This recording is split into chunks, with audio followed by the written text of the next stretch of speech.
আসসালামু আলাইকুম। সম্মানিত বন্ধুরা, আপনারা জানেন আজকে 26শে আগস্ট ঈদে মিলাদুন্নবী।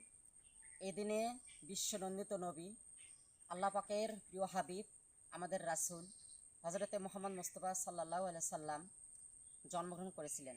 তো প্রিয় বন্ধুরা, আপনারা অবশ্যই রোজা রেখেছেন এবং দিবাগত রাত্রেই আপনারা মিলাদ মাহফিল করবেন, পাশাপাশি নবীজির জন্য দোয়া মাগফিরাত কামনা করবেন, পাশাপাশি তাবারক বিতরণ করবেন এবং সবাই সবার জন্য দোয়া করবেন।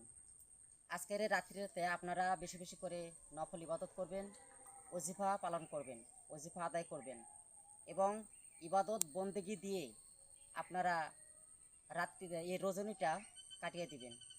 তো আমার যারা আপনারা ভালোবাসার মানুষ আছেন, আপনারা সবাই রাসূলের জন্য এবং রাসূলের উম্মত যারা আমরা আছি, আপনারা সবাই সবার জন্য দোয়া করবেন। আসলে আমরা রাসূলের উম্মত, কিন্তু আমরা রাসূলের হুকুম মতো চলতে পারতেছি না, রাসূলের কথা মতো চলতে পারতেছি না। তো আমরা যদি রাসূলের কথা মতো আল্লাহ পাকের হুকুম মতো চলতে পারি, আল্লাহ তাআলা সে তৌফিক যেন আমাদের দেয়, আমাদের সকলকে দেন। তো আপনারা যারা আমার ভালোবাসার মানুষ আছেন, আমরা ইসলামের পথে, আল্লাহর পথে মিলে চলার চেষ্টা করব, পাশাপাশি নামাজ রোজা করার চেষ্টা করব।